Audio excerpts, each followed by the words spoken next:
Hello and welcome to the Comic Conspiracy episode 307 for the week of May 2nd, 2017. My name is Ryan Higgins, who's here with me this week. Brock Sager. I am Groot. Whoa. Toby. And Charlie. Toby. And Bryce. Oh, it's Bryce. Hey, Toby, I thought you were going to talk your awesome moon language. What? I don't know, you were talking some awesome moon language there a second ago. You and Bryce were talking all crazy. What were you talking? That's got to be racist somehow. Moon language. It's a joke. Mandarin, Chinese. It's a Ryan Scott joke. Hilarious joke. Yes. Mandarin. 我 喜欢 Bolo Bao. For all of the Chinese speakers out there, you know what I'm saying. Toby speaks Chinese and did not understand what I was saying. But I can say, 我叫 Bryce. There you go. And what else do I know? 1, 2, 3. That's not bad, actually. That's it. Yeah. What can I say except you're welcome? Sansa, are you talking about Game of Thrones? Is that a Moana bit there or something? He's been doing it for months. You finally catching on? The Moana line? Yeah? What, months? I've done it for like 2 or 3 episodes. Well, fine. 2 or 3 episodes, but he's been doing it for a while. Oh, good. Well, I'm glad I got it. Toby is right. Or should I say, sure. That's also Mandarin. I believe you. So we're going to talk about not talking about something here for a second. Myself, Toby. Unfortunately, Toby cannot make it. Charlie, Bryce, Brock could not make it. And our good friend Kevin Sharp, who did get to go. We all got to see Guardians of the Galaxy last night. Guardians of the Galaxy Volume 2.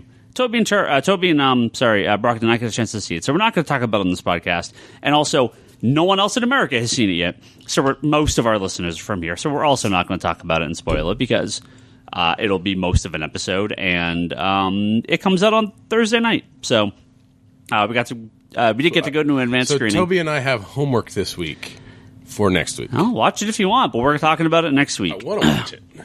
I mean, we've gone to advanced screening stuff before. I try not to talk about it on the podcast till it's out. I think me and Toby talked a bunch about Batman v Superman before it was officially released. Kind of in very vague terms. Oh. Yeah, for like half an episode. But yeah, we'll It's going to be half an episode no matter what you're going to say. No, this will be most of an episode, if not the whole episode next week. Will be Guardians talk. No, Toby's saying that we will talk about it this week. Yeah. No, this is the end of it. I mean, we're going to talk about some Guardians stuff here, but not specifically our experience seeing the movie. Okay, so advanced screening. Was it in 3D? Was it 2D? Was it IMAX? I'll tell you all about it next week. We're not going to talk about it. Did it tickle your bunghole while you watched it?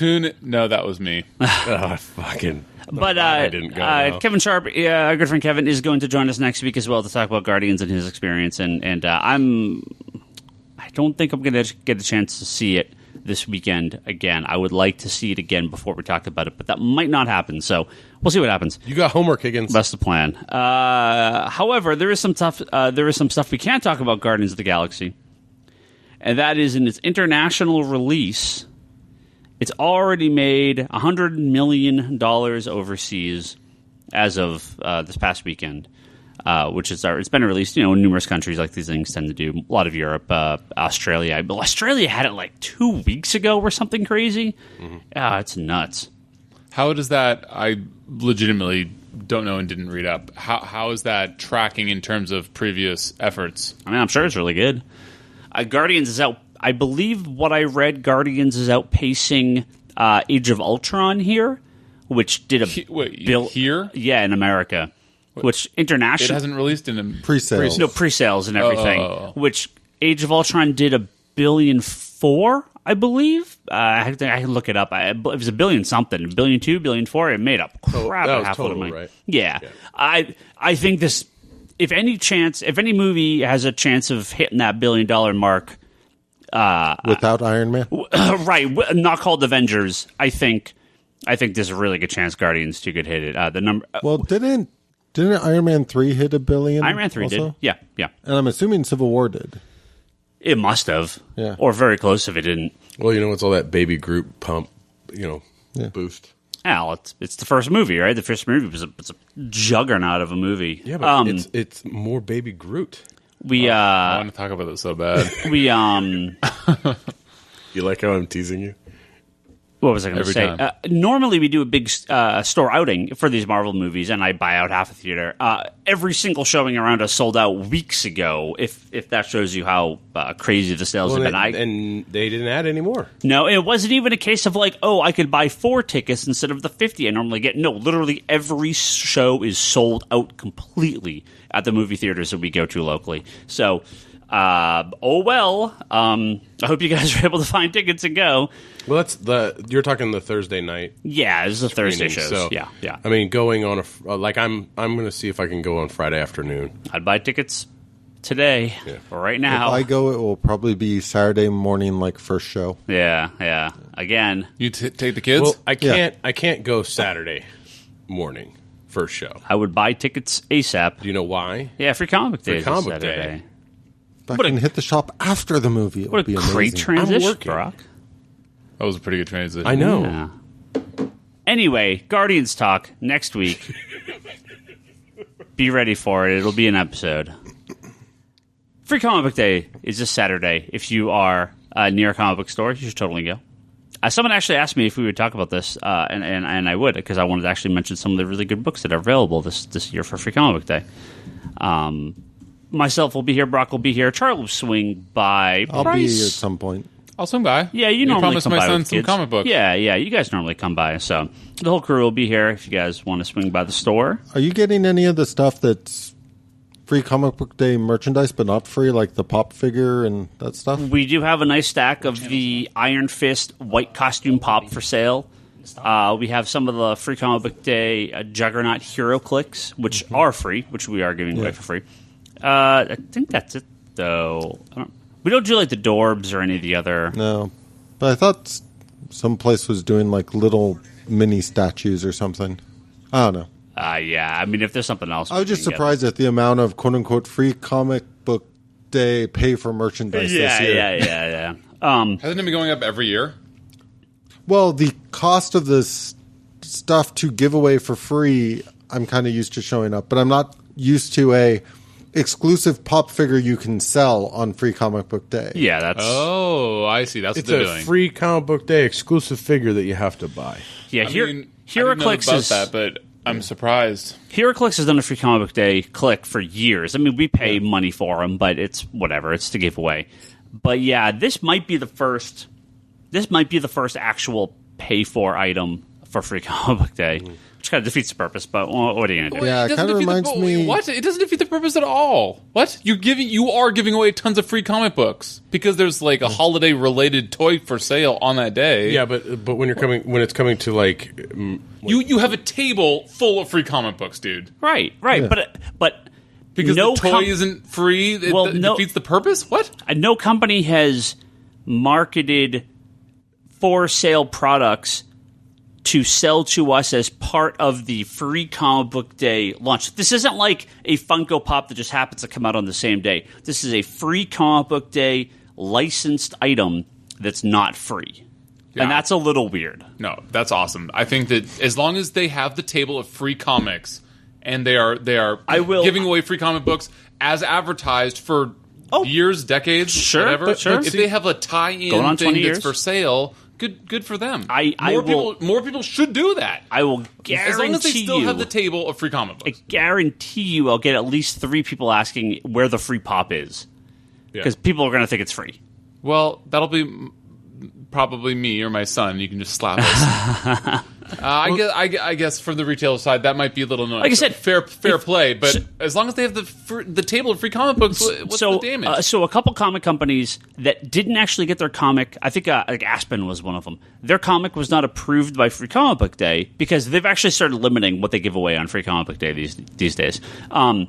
So their comic, they said, hey, look, we're going to sell this at our Free Comic Book Day price to retailers with a free with no price on the cover. It comes out the same week as Free Comic Book Day. Do whatever you want to do with it, right? So that is not a licensed Free Comic Book Day book, but it is basically sold as a free as an equivalent. Yeah. So the Hero Clicks, right? They cost us about $1 a click, which is to me more than I would normally pay. But I have people that want them, so I'm happy to do this, and we give them away. I haven't done this in years. Can I get one? I'll pay for it. That's fine. You don't have to pay for it. If Pop said, hey, we're going to send these little micro pops that are $1 a piece to give away. Awesome. Totally cool. I mean, whatever. You don't need to promote pop any more than it already is. But I think that would be fine. This is a regularly priced pop, marketed and sold through the Free Comic Book Day distribution channels, vendor, Diamond. It is marketed along with Free Comic Book Day books, and it's not free. That's kind of weird. But whatever, we'll sell them all. It doesn't matter. Exactly. I'm mystified why this is a problem. The thing that amuses me about yes, we've always had New Comic Day at comic shops and such, but so we have local comic shop day now. We have Free Comic Book Day. We have Batman Day. We have Doctor Who Day. Alien Day. Alien Day. Wonder Woman Day. No, these are all made up. No, they're not. There's Bryce Day. What? Yeah. Yeah, it's my birthday. After Free Comic Book Day, you just made all the rest of those up. I'm pretty No, sure. No. They all exist at this point. Do you have any event for local comic book shop day? Yeah. We did. Yeah, we did. We were. There's a ton of merchandise here from it. We did. Yeah. And I wasn't thinking frick. We did two. We did two of them. The first one was a huge success. The second one was a colossal failure. So I'm kind of like, I don't know if I do the next one. It's sort of like it was the absolute extremes. I think it's just the products they had available were very mediocre. That is interesting. And I did not do the con kickoff either this year because last year I did the first one and there was absolutely zero interest in it. Huh. So they have like a convention in comic book stores. It's all like live streamed through Skype and everything, and they interview a ton of creators, and it was kind of a failure the first year, so I chose to not continue. At least for now. Comic Book Day variant. But the question that people had asked is, what is coming out for Free Comic Book Day? Well, I'll tell you some picks that you may want to check out at your local comic shop. They go for gold sponsor and silver sponsor. So gold sponsor, these tend to be every store will have these if they're in part of Free Comic Book Day. They may not have them by the time you get there, but these every store is required to carry. So these are slightly bigger ones. That's the Betty and Veronica #1. That's the Adam Hughes written and drawn comic from Archie. The Bongo Comics Free for All, which is the Simpsons one they do every year. The Boom Studio Summer Blast, which is their anthology books from Boom Studios. Dark Horse has the Briggs Land, which is that Remender? No, who does Briggs Land? Isn't it Wood? Oh, is it Brian Wood? I think it's Brian Wood. Yeah, Remender's a good guess, though, because he's fucking everywhere. Yeah. Well, Brian Wood's the Remender of Dark Horse. And the James Cameron Avatar, because they're going to do a series of Avatar comics for some reason. The Free Comic Day, Doctor Who book from Titan, Image. Now, Image has one of the big ones. Oh, Image looks amazing. Image has, so most of these are either reprints or like preview material. The Simpsons one, actually, I think is original material, but it doesn't move the needle on anything. The Image one is called I Hate Image. It's by Scotty Young. It's written and drawn by Scotty Young. It's part of I Hate Fairyland, and it is, what's her name? Why am I blanking on her name? What's the chick from? Doesn't it start with a G? Oh God! Why am I? Gertrude. Yeah. Sorry, Gertrude invades all the other Image comics and kills them all or beats the hell out of them. So Walking Dead and Spawn and Savage Dragon and other. I don't know. I don't have a full list of the books. Maybe does it say on the site here? Saga, Walking Dead, Savage Dragon, Spawn, Descender, Black Science, Southern Bastards, and any other character he's allowed to add. So Must have it. Yeah. It looks. Dude, that sounds awesome. yeah, It looks amazing. yeah. So that's a really good one. They kind of did it twice before, right? Didn't they do that with Gen 13 way back, number 13? They had The Walking Dead. They made it like a bunch of other indie comic books. Yeah. And then there was that crossover with Cyblade. They had like a bunch of indie books. They've done a few of these before. Yeah. Wasn't the cover kind of like that old splitting Image book? Or I think it's just a takeoff on the I Hate Fairyland cover. Yeah. Okay. Oni has the Rick and Morty #1 reprint. Again, one of the big ones. Marvel has Secret Empire #1. Which has a what's the flip book for Secret Empire? Not So Secret Empire? Oh no, it's Peter Parker Spider-Man. Spectacular is that the flip to Empire? Yeah, that's the flip to Empire. Because there's a Guardians book and a Secret Empire book. Well, Guardians is separate. It's the Peter is the one connected, I think. So Secret Empire has. I processed them. Yeah. We already got ours done. Secret Empire is a brand new original story. which is if you've been around on the internet, it's a story people are talking about, and we won't spoil it now, but we'll spoil it at when we talk more Secret Empire after a couple issues are out. But if you're aware of the internet, you've Wait, I'm aware of the internet, but I don't know what's going on. I've you've only read the spoiler. I've only read Secret Empire 0. Yeah, so 1 comes out this week. The Free Comic Book Day book takes place, I think, between 0 and 1. Great release order. Well, it doesn't matter. It's the same week. Yeah, I won't get to 1 until after Saturday anyway. The final page of the Free Comic Book Day book, I feel, has been misread by people that have read the issue. It is a very quote-unquote shocking image. If you're on the anti-Secret Empire side, the image makes you probably matter. If you're on the this is just a comic, read it side, then you're probably like, hey, that's cool. Okay. Yeah, I don't want to spoil it. So, Secret Empire book is definitely one to pick up. And yeah, Brock, you're right. The Chip Zdarsky, Peter Parker, Spectacular Spider-Man is the flip side to Secret Empire, which, again, these are both original stories, so definitely check those out. Huh. What was that?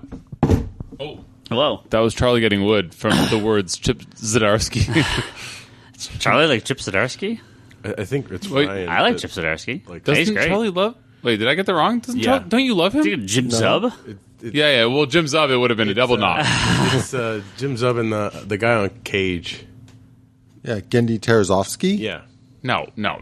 I thought that you liked Chip Zdarsky just as much as Jim Zub. I guess I was wrong. No. Joke fail. It will not be my first or last of the night. IDW has Star Trek The Next Generation. End up on Twitter. Pinky to corner of mouth. IDW has Star Trek The Next Generation Mirror Broken. It's a Star Trek Next Generation Mirror Universe original comic, and this is like the lead-off issue for it.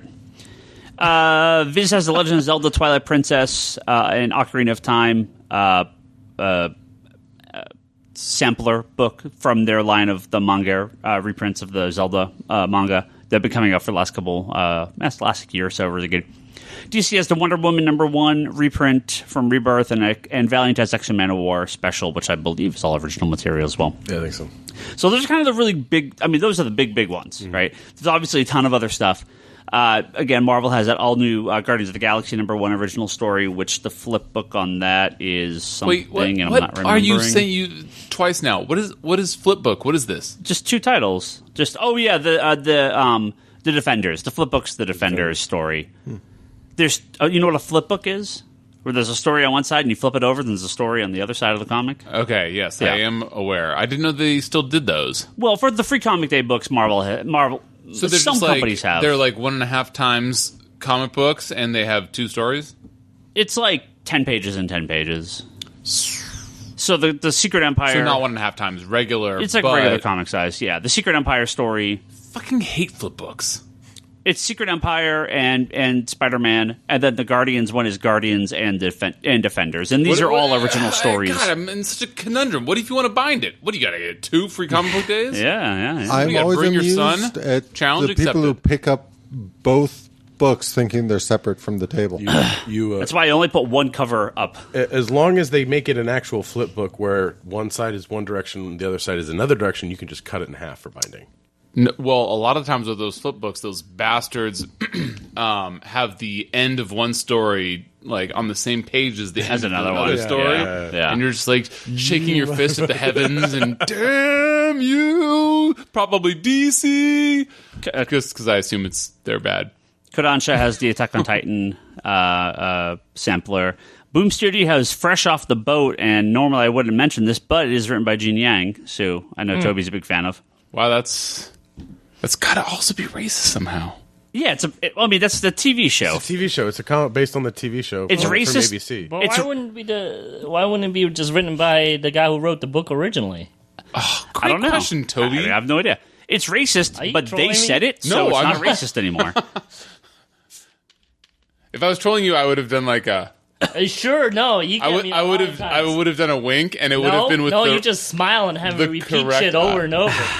No, that time I didn't ask you to repeat it. But fair play in general. You're right. What actor is in that movie again? What movie? What? Never mind. Humanoids has the Incal sampler. That's kind of a good one. Image has there's a new book by Man of Action, who are the people that did like Ben 10 and Big Hero 6, called Kid Savage. I mean, a lot of the indie ones tend to be kind of just anthology stuff or like reprint stuff. There's a Monster High one from Titan. There's a Riverdale comic from Archie. This year, I feel there's some interesting titles, but a lot of it does get into like reprint territory. SpongeBob one from from Bongo, which is the same guys that did the Simpsons one. If you like Street Fighter, there's Street Fighter 5 special from Udon. Oh, thank God. Charlie, of course, gets his one copy of the Tick comic. That's the only one we ordered. I get the one free Comic Book Day Tick comic for Charlie because he's a big fan. And it's always new stories, too. Yep. Charlie, Yep. why doesn't everybody think you like see- you? It's a crime. Did you see? I just find it really weird that they always do the free Comic Book Day Tick comic with new stories and then don't like put out any other new Tick material all year long. Did you see that? It's a crime, Charlie. Did you see there's a new Tick series being written by Cullen Bunn? By the way, Colin Bunn is awesome. I didn't know who wrote it, but I Unlike saw Man some Buns, stuff by the about the way. new artist doing the Tick book, but I didn't know the writer. Yeah, Cullen Bunn's writing it. So If it gets supernatural, I'm going to be pissed off. Ooh, supernatural Tick. just bring Kobik into it to fix everything.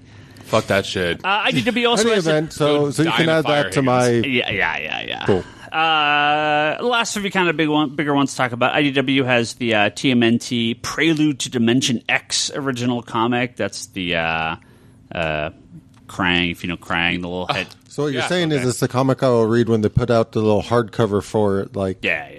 Did that Mouse Guard book do the hardcover again this No, year? no, they stopped all that. Tokyo Pop has a Descendants reprint. There's an Underdog comic. Toby, your Dragon Ball Super and Boruto there's the Viz sampler. But again, most of these are samplers. Some of these are original stories, but a lot of these are just samplers or reprints of the first issue. So, your mileage may vary with what you want.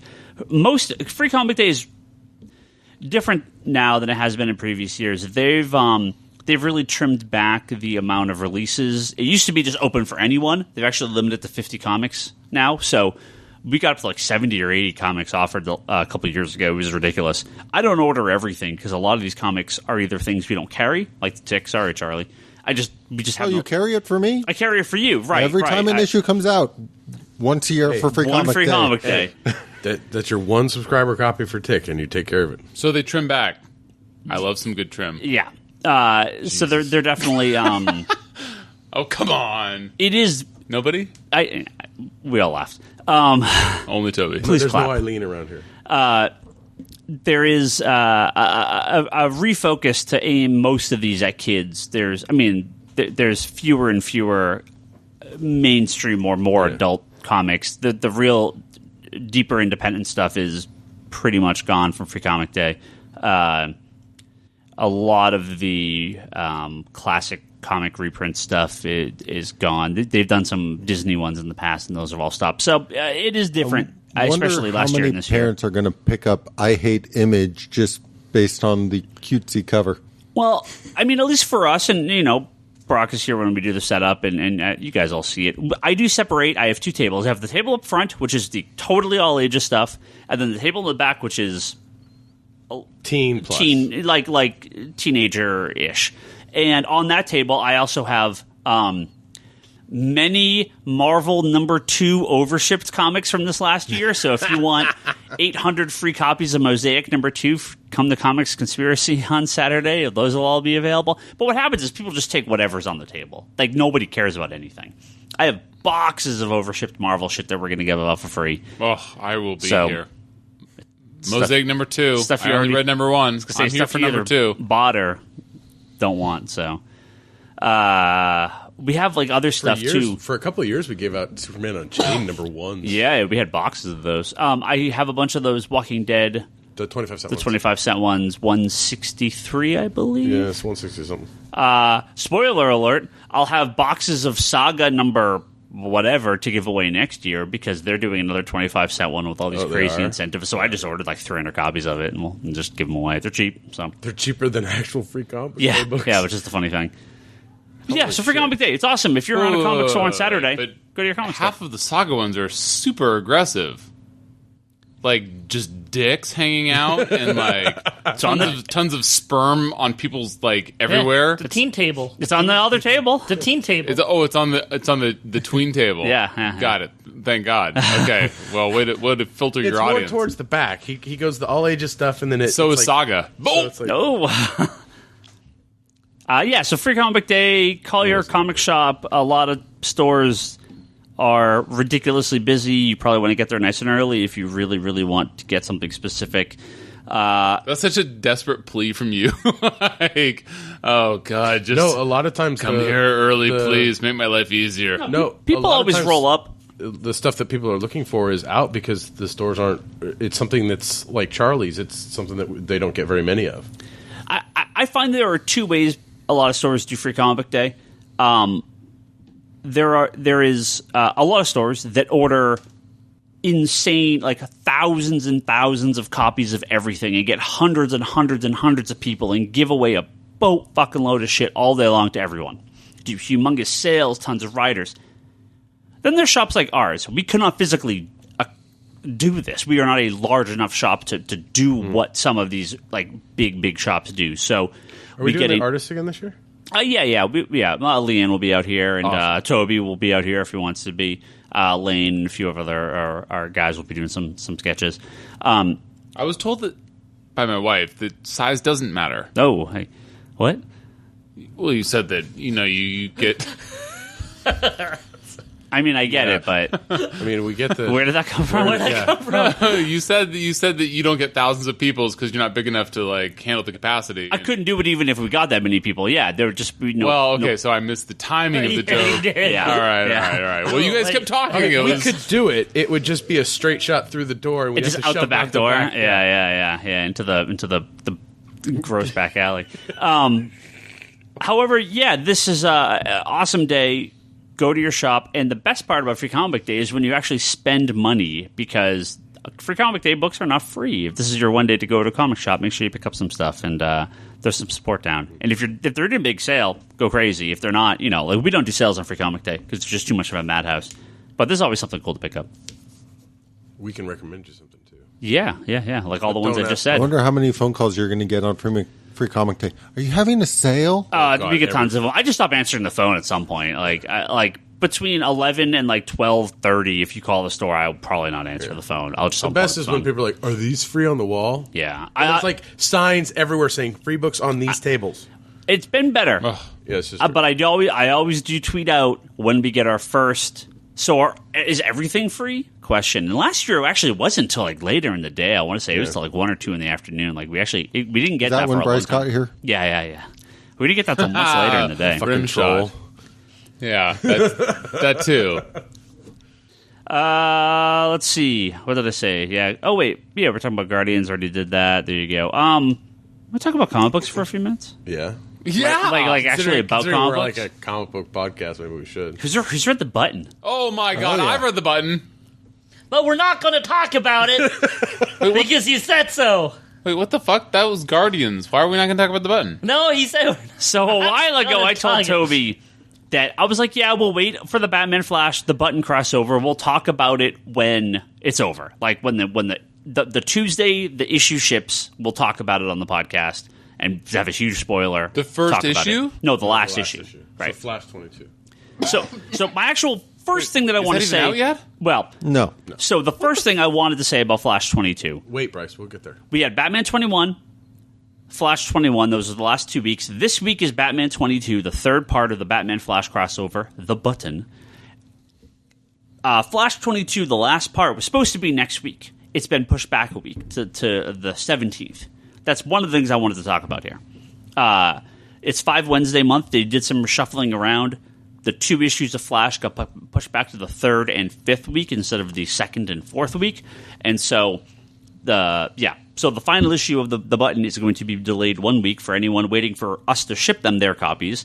Or if you come in next week and you're like, where's the Flash? It's not out. So that sucks, but be aware that the final issue of the Flash crossover. If you are waiting for us to ship out, I've done prepping. Yeah, we already prepped them.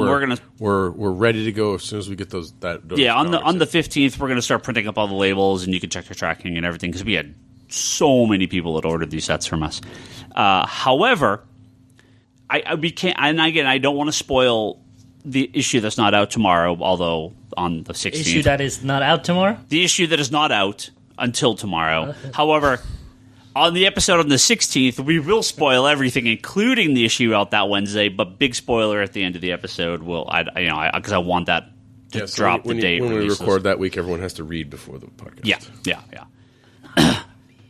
Sucker. Oh yeah, you're going to be gone, huh? God damn it! Oh, that's right, because next week is your last episode for a few weeks. Sorry, I'm not. Well, now you have no reason to read any of them. Damn it! Have you read any of them yet? I have them right next to my bed. You could Skype in your. No, but just have them live tweet in. Yeah. Be like at 4 a.m. for me or 3 a.m. You'll be up. Probably. Well, for people that have read it, the first two parts at least, Good job getting a copy. Well, yeah, that's a lot of shops. Wait, what? A lot of shops sold out A lot of Which shops one? did not order nearly enough. of Batman 21 and Flash 21. Yeah, Well, it's a good thing that I pre-ordered. exactly. A lot of shops on the retailer forum, local shops, everyone's messed up the order on these books. And you. And, well, I should have doubled my orders, and I probably still would have sold out. I should have 1.5 times my order, and I probably still would have sold out. These 4 issues represent the Wait. largest. Hold on. I love the passion. I want to hear the end of that sentence. There's only been 3, right? Yeah, well, issue 3 is out tomorrow. No. Wait, what? Batman 21, Flash 21. Those were the last 2 weeks. Yeah. Batman 22 right. is So I just saw this number week. 3 in my box. Yeah. For tomorrow. Okay, so the 3 that you're talking about when this is released, this podcast. Yeah. Got it. Yep. Okay, sorry. Keep going. I'm sorry. Go. No, I was just going to say, these issues are my highest non-number one, the Harley variant line thing. wide event. Yeah, I mean, these books are. We ordered so effing many of these things, and we sold out on release day. And of Batman 21, Flash 21, we sold out by the weekend of the same number as Batman. We're talking somewhere north of 8 or 9 times my normal order of Flash. We sold out in less than a week. So absolutely crazy. People are going insane for these books, which is great. Which is awesome. I mean, it's how does it compare? So, about Tilda, 9 times your number of Flash sales normally. Yeah. How does that compare to your number of the Batman issue? Can't have been 9 times your Batman issues because it's all Batman, right? 3 to 4 times my normal Batman numbers. 3 to 4 times your Batman numbers? Yeah. That's a stat that you should lead with, right? Isn't Batman way higher than your Flash number? Flash numbers are really high. Oh.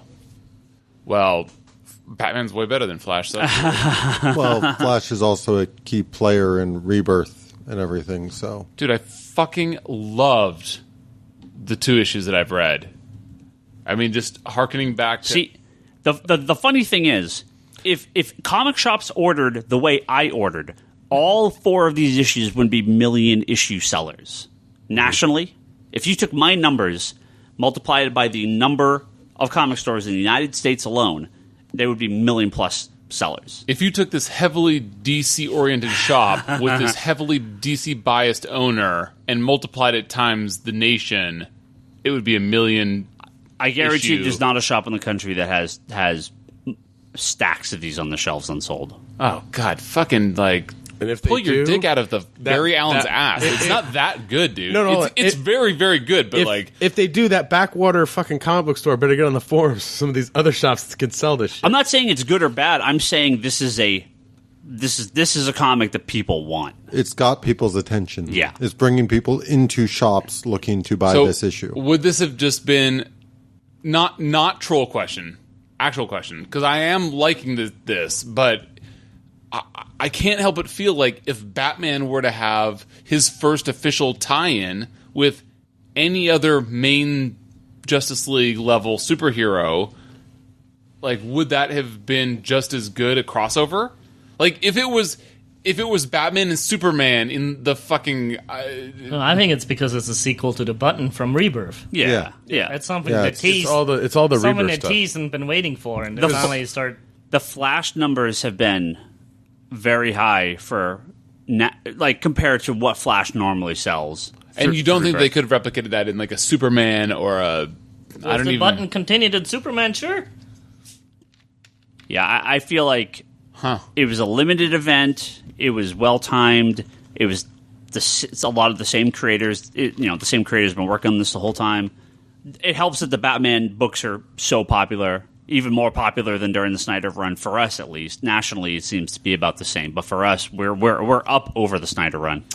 It's just crazy because the Button doesn't actually have anything to do with the story yet. I mean, really, like. The Batman issue was...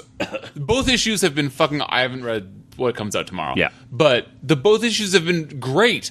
But I can't help but wonder, like, if this was, like, Batman crossing over with Green Lantern or Superman or Wonder Woman, would it have been just as good a seller? I have to imagine, yes. Like, those are all awesome superheroes. The thing carrying it is Batman. Oh, of course. So realistically, if this was called Batman the Button with no crossover, it would probably also be selling as well. Probably sell more.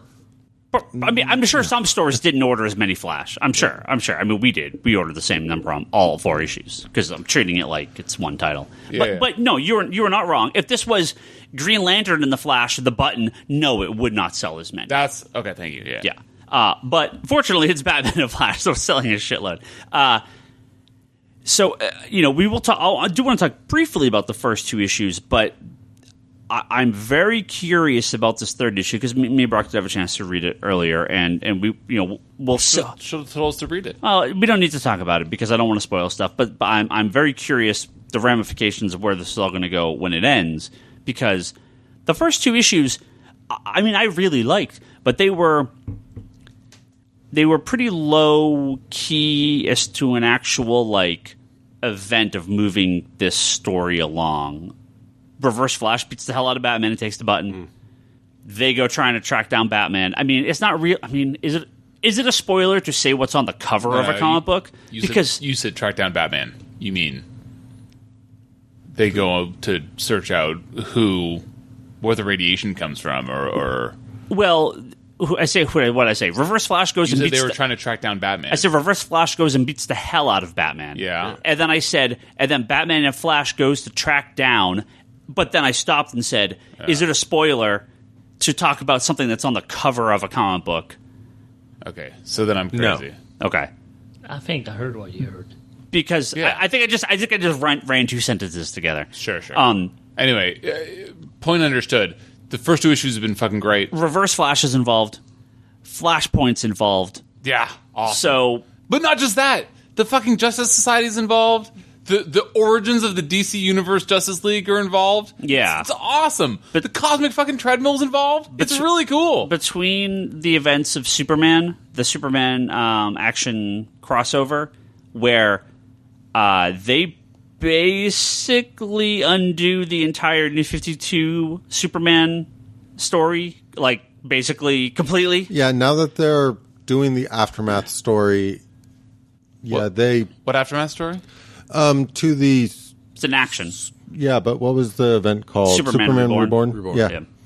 So they're doing the Aftermath story on Action to Superman Reborn, where they basically merge the 2 Supermen. Oh God, how annoying was that? The New 52 I wouldn't version. exactly call it merged. So we're like the. It's 95%. It's not. It's like the New 52. Superman was absorbed by. Yeah. It was a little more absorbed and less, but the classic Superman continuity pretty much overwrote the New 52 Superman, and at the same time pushes all the continuity around like crazy because this is now a Justice League that has not been around for 5 years. They've been around for 15 plus years. Superman's been around for 15, 20 years. Batman has been around for 20 years, and I wonder, and this is what we were talking about earlier, Brock, again, I'll keep spoilers light, but with the events of the Batman issue that's out this week, I'm curious if these events may be connected, even though they're not kind of saying they are. I have a feeling the New 52 continuity is not long for this world. I think this is going to happen faster than we think. Well, okay, so I don't understand your teases because I haven't read it yet. But first of all, DC can go fuck themselves if they make Bruce Wayne's dad Batman. Because fuck that shit. I hated when they changed Tony Stark's parents. I hate when they take very good characters with great backgrounds and fuck up their parents. Oh, geez. What? You are aware that they... I'm just going to go into spoiler territory here because Bryce is frustrating me. For Batman or for Button or for Superman? Was it the first two parts of the Button? Yeah, not the current one. Oh, but Bryce is frustrating me. I haven't heard that ever. They went to the Flashpoint universe, to the Batman in the Flashpoint universe at the end of that issue. That is the Thomas Wayne Batman from in the Flashpoint universe was his dad? Yeah. I even knew that. Yeah. I've just been told. So they literally didn't... you could say they traveled in time to end up to Flashpoint. I was going to say... They didn't go back in time, and that was his dad. They went to the Flashpoint universe. Yeah. How do you know that? I read the same comic book as you. Red Batman symbol. Because of the letter, because of the red Batman symbol, because that's exactly how the cave looked like in Flashpoint. But they were on a cosmic treadmill traveling through time, not dimensions, right? He said with a question mark. So Bryce and Charlie, read Batman tomorrow or tonight after we start recording this podcast, because what you said, the Flashpoint universe, it's very interesting that you use that specific terminology because they kind of address that in Batman. Fucking and yes, Bryce is right. They do travel in not time. the first or last time you will hear that. Which, if we get into the whole discussion about Star Trek again... No, nobody's talking about Star Trek, Charlie. Well, but nobody's talking about Star Trek. Get the fuck out of here, Doctor Who. No, but this is the conversation Higgins, we've had right? time and time again about if everything happened. I'm getting a headache. If everything happened in the normal Star Trek continuity, then they go back in time. And time going forward is the reboot continuity. Traveling through time basically means you could end up back in the events when time got dislodged. What the fuck just happened? You are looking. This is where we need like diagrams and. You were looking at me and describing this Star Trek shit. I am the worst Star Trek person at this table. We have the original DC universe, the post-crisis DC universe. Give it to me, Higgins. Barry Allen. That's what she said. Realizes that his mom has been killed by the Reverse Flash. I'm with you. Right? So far, better than Charlie. So he travels back in time and creates this alternate timeline called Flashpoint, right? Where things go weird. Okay. Right? So... Oh, dear. We now have come out of Flashpoint, right? Okay. So you now have two parallel timelines... Okay. Where we are now timeline at the same time. Holy fuck. Nope. You lost me. And now we imagine if Cable okay. Suddenly it's all clear. Imagine if Cable traveled back to just before the events of Days of Future Past. Okay, yeah, this makes perfect sense. This is like good storytelling. And changed it so Days of Future Past never happened. Okay. Yeah, that sounds like current continuity. However, if he goes back to his current his place in the future, which he has, there are now two separate timelines. Yeah, I'm fucking that's time travel 101, bro. Right. But when you're in the future, if you travel back, if these lines converge at one point, you're traveling back. There's kind of two options where you can end up. Got it. Okay. Oh, we can Stranger Things that. You're either on the top side with the acrobat or you're the flea on the other side. Kinda.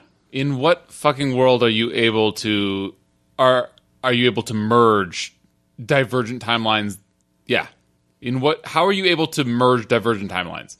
I get the whole single timeline becomes parallel timelines, two separate ones. Yeah. You had your two hands in the air. Yeah. For those listening, bad radio, Higgins is gesticulating like an Italian gentleman that isn't a gentle. Toby's watching basketball games. It's all right. Anyway, so he was holding his hands up in parallel to express to me the divergent but parallel timelines, but then saying that they merge, and he clapped his hands together. Because how do timelines merge? Well, that's the whole thing with New 52, is that New 52 collapsed those times, that time back together? No, that's not unclear. Charlie? He's playing Marvel Puzzle Quest, dude. He gave up. He hasn't read the I have a general idea of how something like this would work, but now I want to read the issue to see if the explanation gels with what's in my mind. This is very boring for the listeners.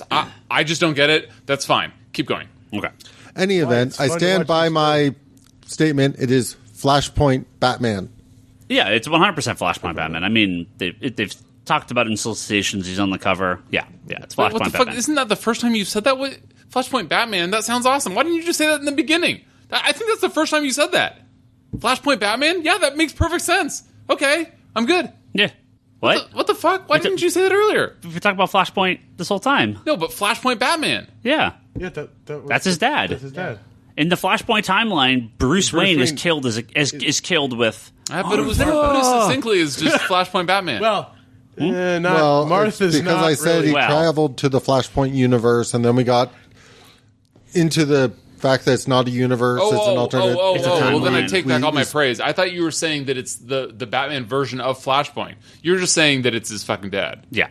Oh, it's literally Flashpoint Batman. Then I take back all my praise. Okay. Keep going. Well, no, it's literally Thomas Wayne. Yeah, it's Thomas Wayne. Yeah, Thomas Wayne. The one that wrote the letter, and Fox Right. brought it back and made Bruce cry. Yep. Yeah. And me. So yeah, there's some interesting stuff in Batman, and I'm curious to see what the internet's going to say tomorrow. I'm curious what the implications of Batman 22 is, but I mean, I'll be totally honest. If you're looking for this crazy, story of the Button to be like, yes, you get all the answers. It's like, no, we're 3 issues in, and they really haven't done anything. I mean, stuff has happened. There is potentially major events have occurred. This is teasing and teasing and teasing and teasing more. I mean, yeah, but I think we're going to get a nice big kind of set of reveals and I mean, we're getting at least one character back in some fashion in Flash 22, which. I mean, I guess I won't spoil if you haven't seen all the covers, but Flashpoint Batman. Can't wait. What DC needs more is more Batman. More Batman? Yeah. Oh, thank God, Thomas Wayne. So yeah, the Button. It's Check been, it out. The 2 issues, they've been good. They've been good. It's the Tom King Batman issue was brutal. Tom King is fucking amazing. I was reading that issue. I'm like, I can't wait to talk about this with Bryce, considering he spent a whole podcast talking about how Bane and Batman for a whole issue beat the crap out of each other. No, but the difference. Okay, great point, Charlie. Charlie, you and I are the same wavelength. Yeah. Well, I'm glad that you spend your lonely nights thinking about me, Charlie. Bryce picked up the mic. In any capacity, what I would like to say is that while that was an anticlimactic Batman issue, because Bane is like 2x the size and is like pumped with venom and could like destroy human skulls easily, and he wasn't able to like punch out Batman. That was fucking very annoying. However, as a mere mortal and having thrown may or may not having thrown a punch or two in real life in my life, I can tell you that it hurts like fuck. And while Eobard Thawne is not augmented in any superhuman capacity, he's just super fucking fast. I just mean like in terms of muscles or super strength or anything like that. He's still like punching another human being, and that fucking, I don't know if you've punched another man, Charlie. I don't want to be the first, but it fucking hurts. But at the end of the day, I would rather be punched by Eobard Thawne at super speed 1,000 times than one punch by Bane, because Bane's one punch will probably kill me, but Eobard Thawne would be like Toby or Higgins punching me like 100 times, and I don't give a fuck. Like, so you don't want just the knock you out so you answer the question punch when you wake up. That's what I'm saying, because you get knocked out and then you answer the question and nobody asks when you wake up. It doesn't matter the physical strength when something is traveling at that speed, Yeah. it will obliterate you at an atomic level. But you're wrong It because turns your insides into jelly and like mush. it fucking. Are you guys crazy? It would turn your fists similarly into jelly. Protected by the Speed Force. What the fuck just happened? Protected by the Speed Force? That is got to That be is some made up comic shit. canon. Flash doesn't just explode when he runs. I mean, it's just like one step and just explode into a million Wait a pieces. minute. You mean Eobarthon is not just like a dude punching him 1,000 times? He's like imperviously punching him? Yeah, he's a fucking Flash. Wait, but then Batman punches him back and he bleeds. How is he not protected then? Well, I mean, if you can hit him, he's just a dude, but... Batman, what the fuck? Batman punches him like 1,000 times in that Batman issue. He does not punch him 1,000 times. I think he Don't make me count the issue again. Dude, I will go to this issue right now, Charlie, and I will shove it up your ass. Whoa. I think he does... I won't really do that. But I mean, I think he does... if I do, I'll be protected by the Speed Force. I can't remember how he does it. He, like, traps him or tricks him or something, so he's able to get the beatdown on for a No, but second. he, like, Well, yeah. headbutts him. Well, he he gets was- a lot of shots in, is what I'm saying. So Batman fails to hit him a bunch of times because he's doing the whole phasing trick. Then he uses the Batarang to hit his foot because he had to be standing on something. Oh, that that's was right, that that's was, he right. fucking knives him. He doesn't use the Batarang. He fucking... That was a No, he says No, it is- he's wasn't like that a the thing with battering you thing, speedsters is there's one consistent with you speedsters, and that's right. you need to be grounded, and that's when he stabs him through the foot. yeah. Tom King is a And then fucking he- legend. He's a fucking But legend. this issue takes place over the course of a minute. Dude, Right? how good is that? And Just Flash says, counting I'll down. be there in a minute. Yeah. And then Batman says overtime at the end of the minute. Oh my god, dude, that was like the best issue of comics that I've read since the last Marvel issue I read just today. But anyway, in any capacity, I didn't know about. I still want more clarification on this. Protected by the Speed Force. My point is that Flash isn't a god because he's not Superman, like going at the speed of light, which is why he's never going to be Superman. And so I thought that like Eobarthon was the reason that Batman is still alive. And in fact, by your fucking own definitions, like Batman, there's no excuse that he shouldn't be dead. Bane would fucking crush him Except- with a single blow. By the way, I really want to transition this to the Juggernaut fight with X-Men Blue, but I will not do that right now. Because it was horrible. It was fucking awesome. It was great. Second issue or... First issue, when they fight Juggernaut. Yeah. Oh. Sorry. I don't like his new costume, but whatever. So Neither do I. What's with those Bane wires? I don't know. I shouldn't say. I can't say it until a week from now. Anyway, so Eobarthon, like this is a fragile little dude. I didn't know that he was protected. I thought that his power was being speedy, not like impervious to harm when he's being speedy. He was trying to torture Batman. Basically, he wasn't trying to kill Batman either. Right? Yes, that I do know. But I do know that Batman got a bunch of licks in that like just a normal dude would have a tough time dealing with. And, you know, Batman's already back in the fray, second issue in, as Batman does. Oh, God. He's a fucking legend, Bruce Wayne. Well, what I think is funny is he's beat to holy hell at the end of the I Am Bane storyline. And at the start of this, he's totally fine. But the next issue, Batman 23, picks up after I Am Bane. So I don't know where they shoved this in. Like, this is in between two other issues. Yeah, that doesn't bother me at all. That's fine. Yeah. Because at the end of I Am Bane, he was a mess. And he's totally fine in the next issue. He was toe up from the flow up. He couldn't fucking spell his own name. He just gets put in one of those tanks and he just rests. Oh yeah, like when Bane kills his whole like posse, he probably just goes to Superman's Fortress of Solitude and says, "Heal me. Hey, could you heal me up, Night Nurse?" Throw me in your Bacta tank. Yeah, throw me in your box. So let's talk about some other stuff that weird white guys like Ryan Higgins that wear a lot of black like. I talk about some Neil Gaiman stuff here for a minute. Can I talk about Neil Gaiman for a second? Can, if you want, sure. So I am a very new lover, and I don't mean personally, or do I, of Neil Gaiman. Who's he married to? What the TARDIS. fuck? Yeah, the TARDIS. I don't fucking know. Why would I know that? Why do I care? I don't care. This is me trolling Higgins. Oh, well, that's good. So he came out with this Norse mythology book that I really liked because I'm an Audible.com guy. And then at the end, oh, guys, if you guys are on Audible.com for your commutes, Highly recommended, by the way. Audible.com/comicconspiracy. You can download one free audio. No, actually, we don't have a free audio book for Audible.com. Then why would you fucking say that? Because every other podcast does, so.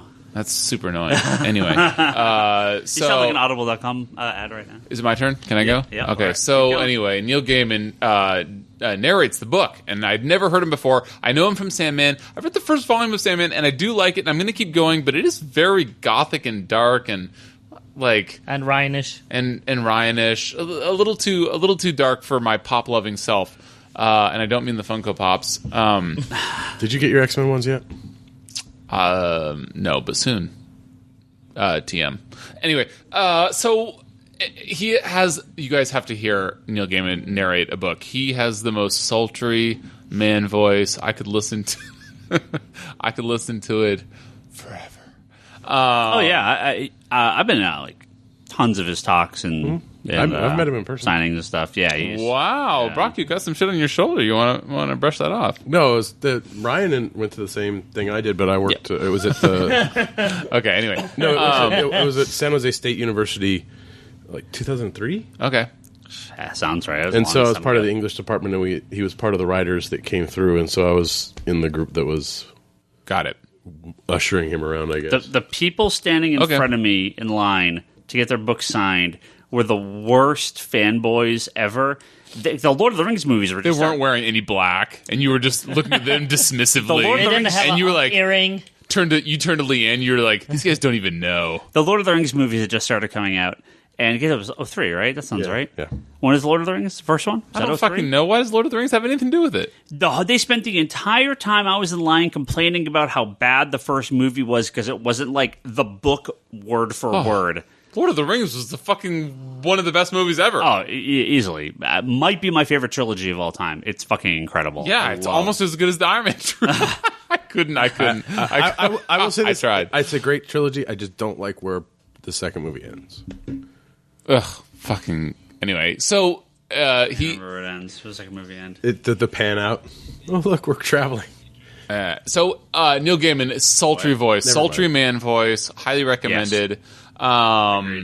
Anyway, so at the end of the Audible, it like shows you, because they're good salespeople at Amazon, what else you might like, and so the top one was American Gods. So, having seen the bunch of like shit on Facebook about how it's now a new TV show, have not seen any of the TV show, because of spoilers. But I was like, I've heard this is actually like really popular. It was a New York Times bestseller and narrated by Neil Gaiman. Yeah, boy, let me get that. Anyway, so Neil Gaiman, can't wait to see more. A little, or I should say, not as goth weirdo as I thought, based on your crazy love for it. American Gods, and the Norse mythology book. I don't know. I haven't read any of his short stories. I'm sure Stardust is really good. See, there you go. I believe you, but I haven't read it heard it. It's Good Omens with Terry Pratchett. Neil Gaiman is like the Cure.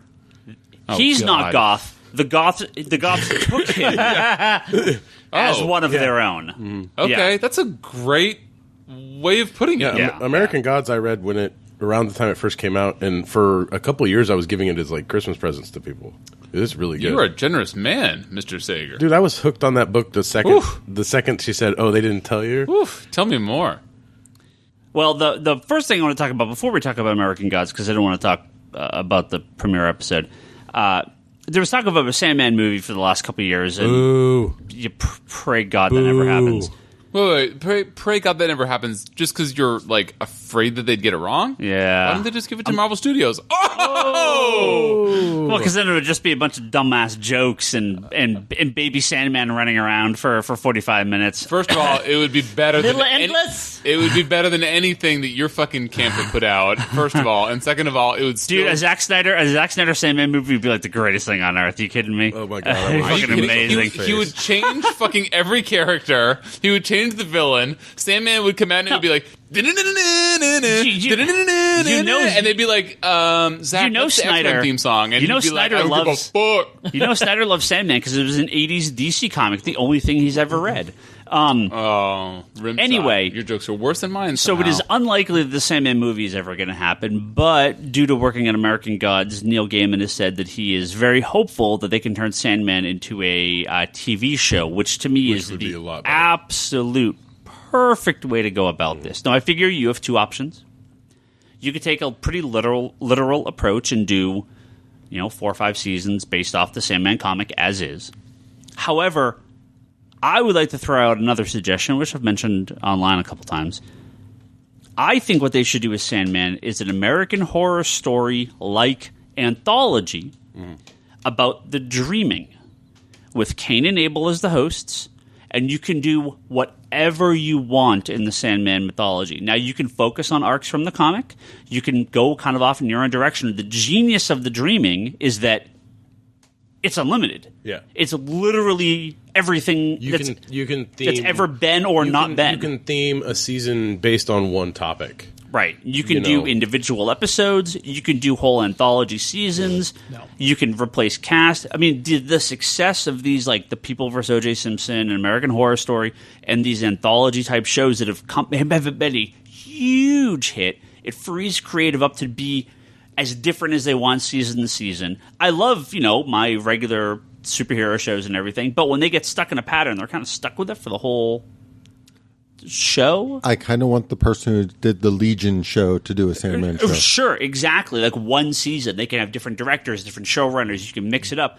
I think, because I don't know that you can do the Sandman comic books 1 through 75 and the specials really any justice. The thing is, I don't think it works because that's not how it flows. The thing is you can do it if you kind of have, like you said, that separation feel where. How do you do the cat story? How do you do? But the thing is the cat story is something that. How do you do that as a 45-minute TV show? I don't even think you can. Right? I mean, it's one of those things where you just. I think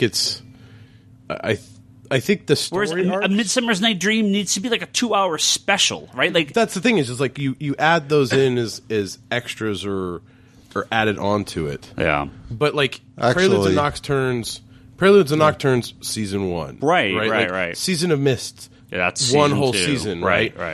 Kindly Ones. That was a long one.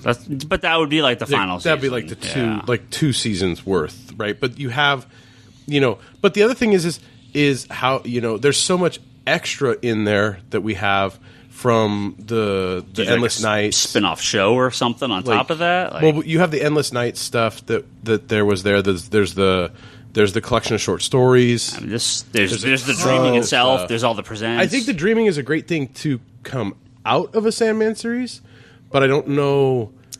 So if they really embraced it and they did do sort of the season stuff, you could definitely do sort of TV movies here and there. Yeah. And you could do sort of internet shorts and stuff for the stuff that needs a shorter time That'd span. be cool to like a Doctor Who method or something where it kind of change up every season how you deal with it. Because a movie would be rough.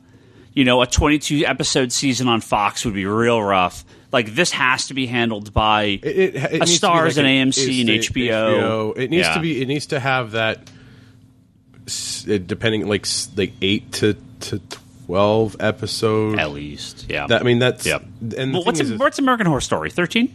I think so. I think it's 13. But that's But again, like certain arcs are longer than other ones, so those carry over 2 seasons. Yeah. But no, I think the Dreaming is a great idea.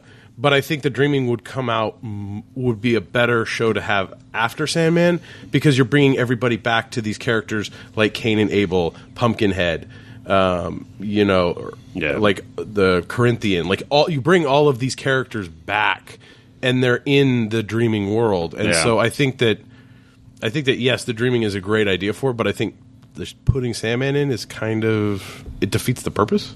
Well, like I said, I feel like it would be a very tough comic. Yeah. It would be a very tough show to do straight. But American Gods, Toby. Now you actually watched the pilot, the premiere. Yes. I saw it too, but the rest of you guys haven't seen it. You're gonna watch it? Not yet. I will watch it eventually, depending on the reviews I hear. Will depend on how quickly I add stars to my Amazon Prime. Okay.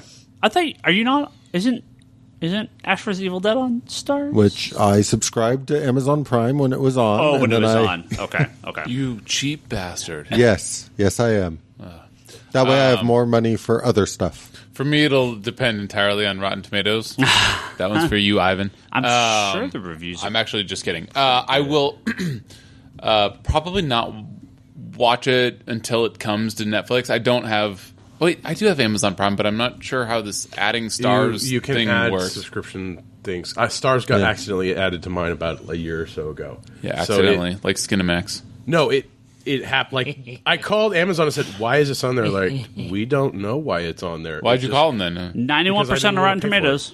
Oh, I was joking about Rotten Tomatoes. So I Doesn't will- that mean Ash vs. Evil Dead is higher than it? Somehow. You're dead to him. No, I would like to watch it actually, but not until I finish the book. And so, however many train trips that takes. So, as the owner of a copy of American Gods, I have never read this book. Never read it. First edition, he was First edition. quick to point out last episode. Bought it the day before it was released. It probably stood in line, Yeah. got it signed. No, I Have not read Went it. up to the bookstore. Or did I get that here? I don't know. Anyway. Tucked on Neil Gaiman's dick when you met him. Yeah. Be like, I love this book. I mean, I never read it, but it's my favorite book of all time. I've read more Neil Gaiman than he has. Second only to the BVS movie adaptation. Yes, correct. No, so I mean, I am loosely aware of the plot of the book, but I've not read it. So I was very curious to see what they were going to do with this. What's that? Did you just say Knight Rider? Knight Rider? Yeah. No. What? No? I said, I actually don't remember what I said. It was not Knight Rider. although I wish it was. Man, wouldn't it be cool if Knight Rider You showed just up in left another it blank movie? too long. Yeah. You had a perfect opportunity to get in there and stop Nah. it, but you left it open. So, His bad. American Gods, first episode. Oh, can't wait. Very interesting. It's a The look on Bryce's face. Dude, when Higgins winds up for a 20-second wait till you hear what I have to say, and then he says very interesting. Well, It's you interrupted him kill for me now. 15 of those seconds. Oh, yeah, and I will every time. Very interesting, Higgins. Please tell me more. He said with very high rolling eyes. It's like Hannibal and like Legion and some of these other shows. It's a visually stunning show. It's incredible to look at. It's very stylish. It's very stylized, especially with Brian Fuller. I kind of see a lot of the similarities from Hannibal. But plot-wise, again, I am loosely familiar with the plot, so I can kind of connect some dots and have a vague idea of who these characters are and what's going on. But if you come to this just completely clean, I don't know that you come back for a second episode. It's completely nonsensical. Toby, I fully agree. yeah. What'd you get out of this? Did you like it, or I have no idea what the fuck is going on. yeah? But doesn't it have great ratings? Yeah, I guess so. I don't know. I don't look at that, but yeah, Well, yeah, that's all I've seen is that. Visually, it looks great. amazing, right? Yeah, I mean, I really had to pay attention in the show. There's certain things that happen that me go, okay, what's that got to do with anything? Yeah. But it's one of those things. I'm like, if I keep watching, I think things will start making sense. Yeah. But as a first episode, it was a bizarre first episode. Yeah, the characters are all gods except for a Shadow Moon, the main character. Yeah. His last name is fucking Moon. Yeah. Shadow Moon. Yeah. So I've only But listened His middle to... name is Half. 15 minutes of it. You are fucking kidding. Fuck you. Full moon. I'm about to give you a full moon. So wait. Yeah, so I'm very early on in the audible.com. Yeah. I'll be much more caught up next week. But, okay, so he is the main character. Yeah. By the way, that's a fucking terrible name. But, okay, so it's a bunch of gods. In the book, the first chapter has a... Played by one of the 100 actors. Now you will never watch the show. The 100? Yeah. No, I liked the 100. It was just a little too kiddie. Keep watching. No, I will not. Keep watching. Anyway, Loki Lie Smith is like one of the first characters introduced in the book, at least. I'm very early on. Yeah, but no, that's None not one of of them. that. No, but no, it's no. obviously Loki. So Yeah. I get that he's a god. Yeah, I think it's intriguing for at least the concept, but you're not presented with anything to really grasp from that first episode. Was the tall leprechaun in it? Yeah, so you have Awesome. Mr. Wednesday and the leprechaun was Mad Sweeney. Yeah, Mad Sweeney. And you get Bilquist, but there's no explanation for what is going as somebody on. who's actually read the book actually a couple times. Wait, first of all, that's weird. Second of all, That I've read the book a couple times. yeah, more than once. I've read it like 2 or 3 times. Jesus. First of all, you don't remember if it's 2 or 3? Yeah, it's been so long since I've read it. 2 or 3 times. I know I've read it more than twice. Anyway. So 3 or 4 times. Yeah, sweet. Wait. So who else has read it, though? Because Tobias hasn't. Higgins has not, obviously. I'm the only person Charlie? that's read the Nope. book. So what I So want it's to know, just you and 10% of me. so what I I'll want to give you know my from 10%. Toby, What? what do you think of the main guy? Shadow? I don't know the what actor, to think of the it yet. acting The acting was fine. of Why the don't main you guy. just brought Yeah. first? He's actually read it.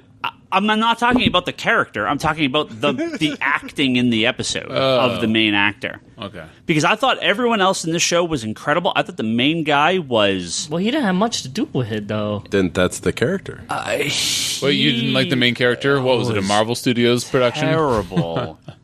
I thought this dude was clueless and boring and just But wouldn't it be that's what you be in the situation? no. You have no money.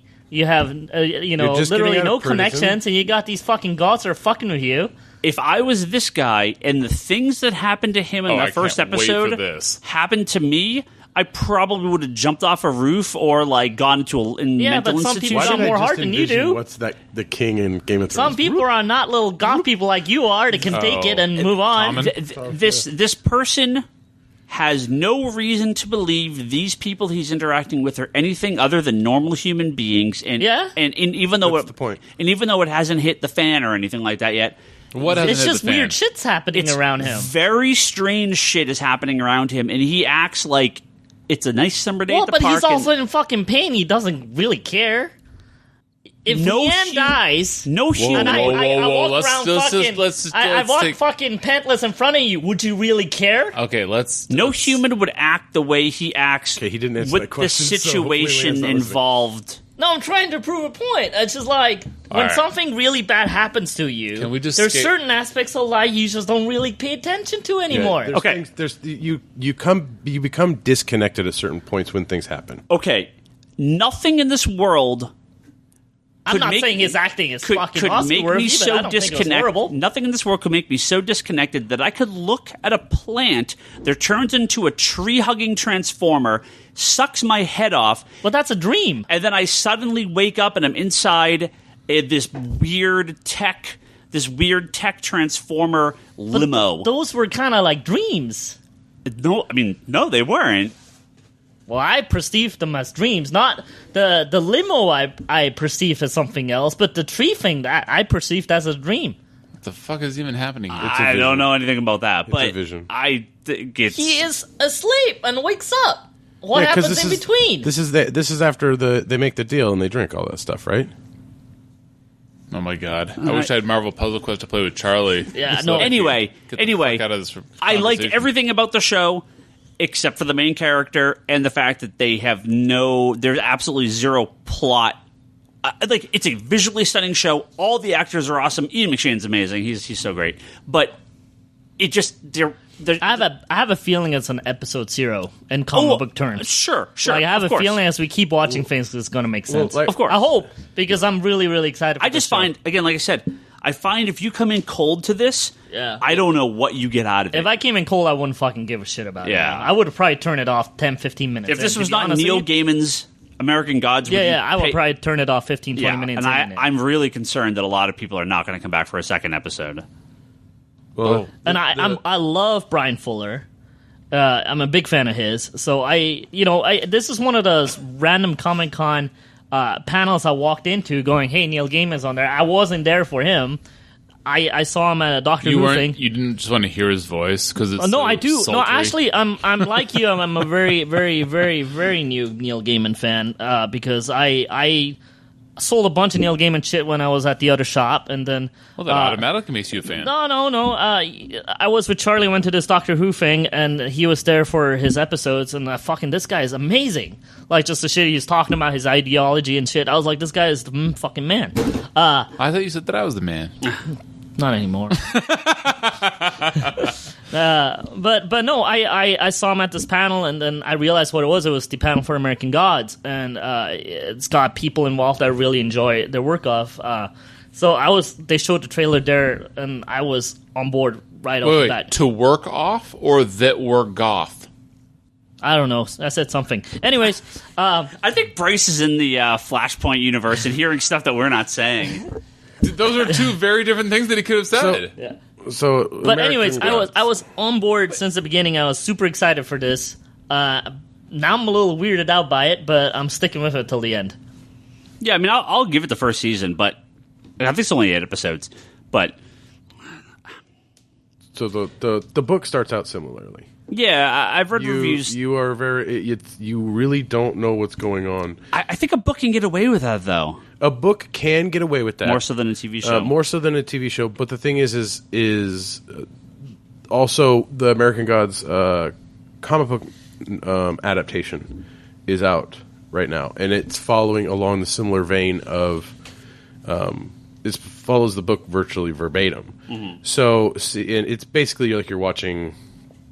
What is it? You're watching the Storyboard. Thank you. I had a blank for a second. More than a second. Yeah, true. So, but no, all the stuff that you guys seem to be talking about, like Toby says, he's not far off. It's more visions than they are dreams when it comes to the tree. You know, stuff like the weird. The limo is weird. Yes, it is weird. You know, I'm just having visions of like every week without actually watching the show. This is going to be like Higgins explaining a Grant Morrison comic to us. Yeah. But just Brock explaining what happened in the episode. Charlie and I don't give a fuck. Charlie's playing Marvel Puzzle Quest, and I just wish I had more beer. And Jesus. Well, we'll update occasionally. Maybe speaking of we'll update limos, finale. They're gonna re-release Logan in the theaters with a special black and white only version. Yeah, for like one night, right? What? I think it's one night. What only. night? I have to be there. Yeah, I'm not sure when it is, but yeah, it's soonish. Yeah, There's no way that I'll make that, but I really would like to, and I wish that I could. And yeah, that'd be cool. I'll ask for that hall pass. They'll have a Blu-ray version of it, I'm sure. Well, yeah, I mean, they announced they were doing the Blu-ray version of it, and they're just getting it to theaters. So does it come first. on the same Blu-ray that you buy, or like as a separate Probably. variation? A few things have done that. I wouldn't be surprised if it was a quote-unquote collector's edition with both versions. Yeah. Fuck that shit. For $5 more. Oh, Charles being too nice. All right, let's hit up a few questions here. I got a lot, but I think there's actually a conversation going on. Are we going to talk about how awesome X-Men Blue and Gold have been? You can talk about it if you want. X-Men Gold really... Oh, what the fuck happened to the art? The art took a fucking dump. A hot dump on somebody's porch. Yeah, they had to edit half of it out because it had a bunch of racist shit in it. That doesn't make the fucking pencils of the characters It's the same guy. worse, you fucking weirdo. weirdo. Yeah, I know, but that doesn't make like the pencils of like characters just because he like hid some images in there.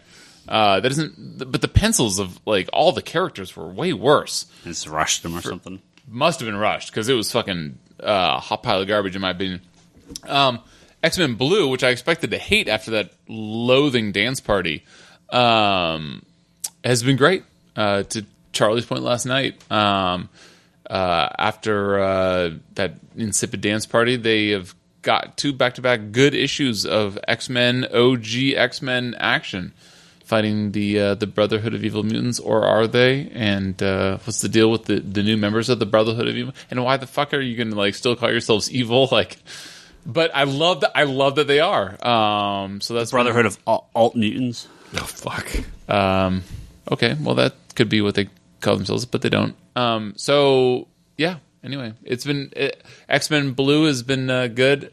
X-Men Gold started good, but this last issue was fine. But not, hey, I have a question.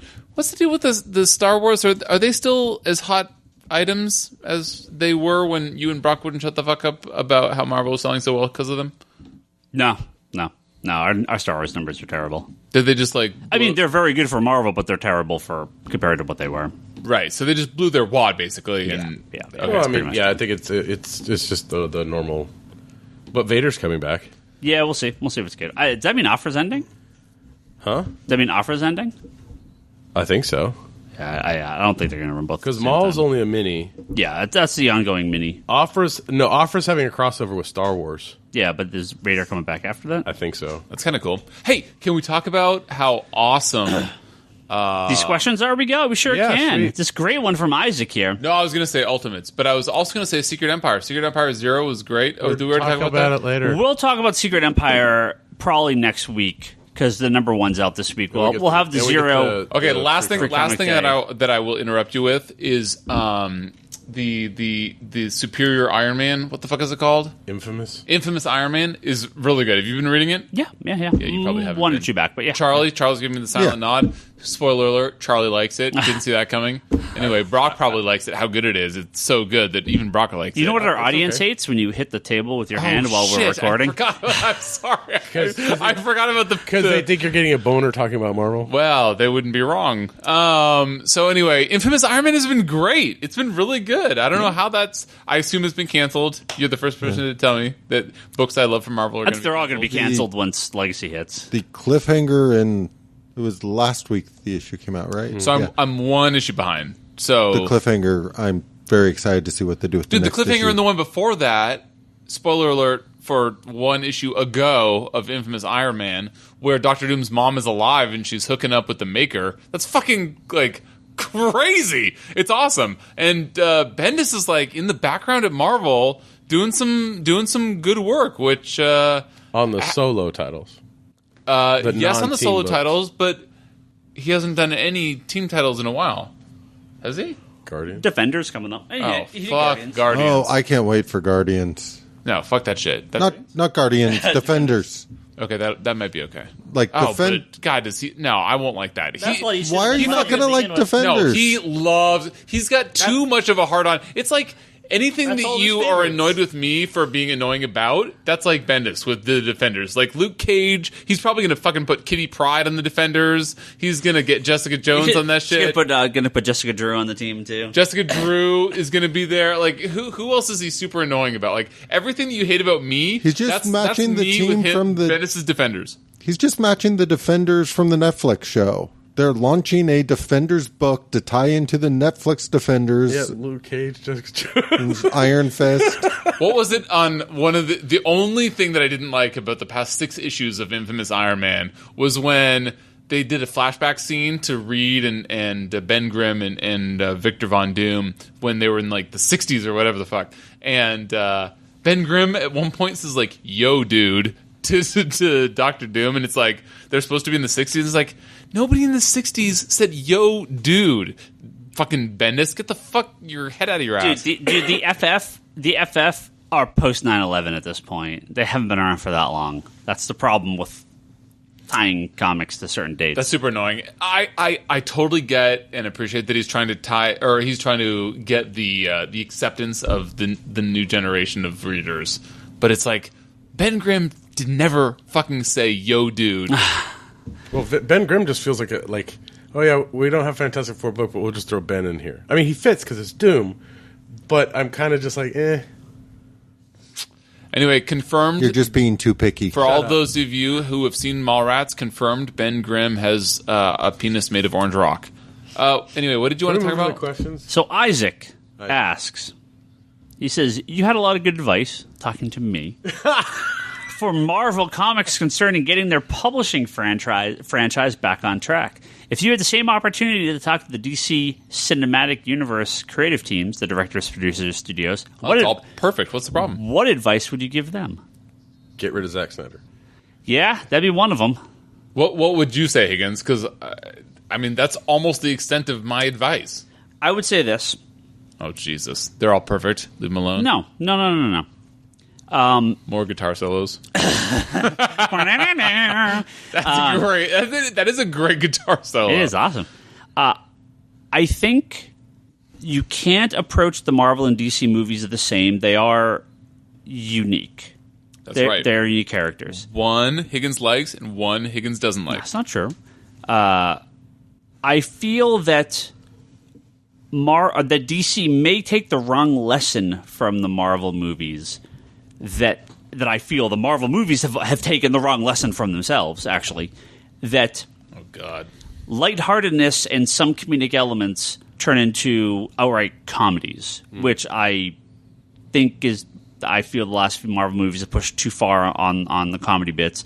And while I'm okay with the Justice League movies being a little bit lighter, and especially like a Flash movie, I do like that certain movies have darker tones. I don't need a joke-cracking Batman. I think I think the DC movies may be better off trying to downplay the costumes a tad. I think I love the costumes, but I think the certain ones like Cyborg and Flash and a few, they don't quite work with how detailed they are. Story-wise, I would say you absolutely need your comic guys involved, not just Jeff Johns. I would say get all the current comic guys involved. Marvel did have an issue after that exodus of the creative people helping out. Well, I mean, the It last wasn't couple... an exodus. Charlie, do you want to explain? Put down your puzzle quest. I mean, all the Marvel guys... It wasn't an exodus. No, it wasn't an exodus. No. The Marvel guys got all kicked out Yeah. by Kevin Feige. So Thanks, Kevin. Thanks, Obama. It's probably Obama's fault. I would say not only Jeff Johns, but get the entire creative team, creative staff at DC to have some involvement, especially if the characters they've been writing or are longtime writers of. I mean, if you have Superman, it would be nice to have Dan Jurgens kind of take a look at what you're doing and give some notes. Like Dan Jurgens, Tomasi, King, Snyder. But even older creators that maybe aren't... creators would be good too. Yeah. You do a Batgirl series or a Nightwing series... Gail Simone. I think you kind of want Gail Simone and Chuck Dixon and those guys to kind of take a peek at it because they really wrote the definitive versions in the comics. I feel like that really bad Birds of Prey show should have just had Chuck writing it from the get-go. Yeah. Now, I'm not saying that they necessarily can write better than the screenwriters or anything, but having these guys involved in some fashion, yeah. You guys are crazy. Zack Snyder, look, at the highest level, they hire Zack Snyder, who's more expensive to them than all of these writers put together. Yeah. Okay? Yeah. And Zack Snyder says, I have a vision. And he has his own vision, regardless of what these comic nerds, to his effect, are gonna have to say. Right, and I think that's a problem. I think the comic people should absolutely be involved. The problem with Snyder is that it was Snyder, his wife, and David Goyer, and they were basically in a bubble by themselves, and they had no outside input. Right. They produced the movies. They wrote the movies. They had no one. They answered to basically no one. Right. That is, but it would be so. Like step number one: get rid of fucking Zack Snyder. Yeah, easy enough. I don't like. How do you know that you're not going to like? I don't want a Green Lantern situation where there's 14 writers and 27 people overseeing every aspect of the movie, and it's like 3 movies shoved together. I don't want that. That'd be like a chink in the armor. But I do want a think tank. A think tank. Sure. Take what. I don't want a think tank either. Take what made those early Marvel movies so successful and work so well and apply that to the DC movies. Don't get ahead of yourself. Don't announce a Cyborg movie or a Green Lantern Corps movie. Yeah. Like those movies, don't announce those. Don't even, I mean, you can internally plan for it, but don't even start talking about that shit till you're 5-6 movies in.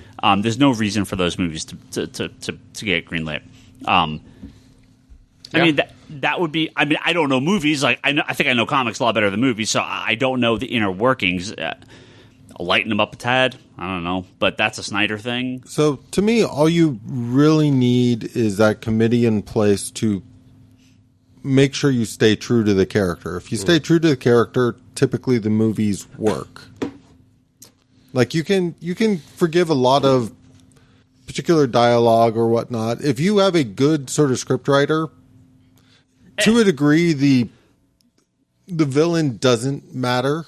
I'm not, and I actually say don't even limit it to the comic people. I don't know that Paul Dini is going to write a good enough movie script or direct a movie. I don't know that he has that ability, but there's a reason that Dini and Bruce Timm were so successful with the animated stuff.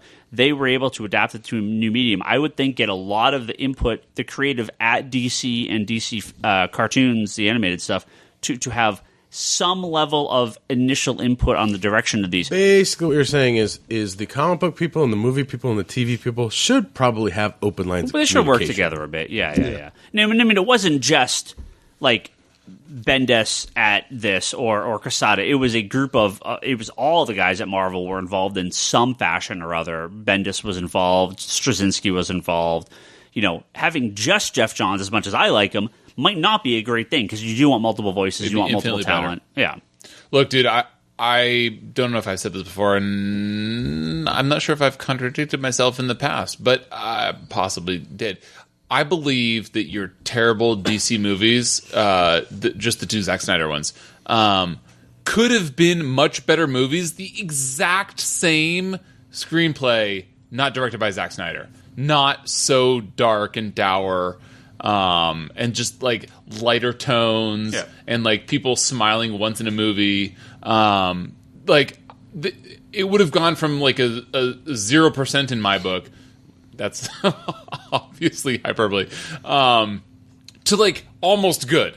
I still don't think they were good. And Suicide Squad, I know that wasn't Zack Snyder, but like same idea of no, that's unforgivable. By the way, why haven't doesn't Wonder Woman come out soon? There was a thread on this on the podcast. In a month. What the? Yeah, okay. Yeah, I haven't heard anything about Wonder Woman.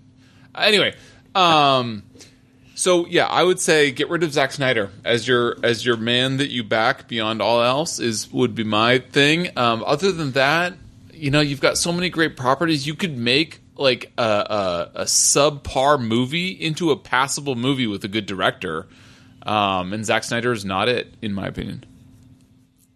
Yeah, and like I said, I think just the more voices, the better. So I would, Patty Jenkins. We'll see how Wonder Woman does. Obviously, they're tapping people. What's the name?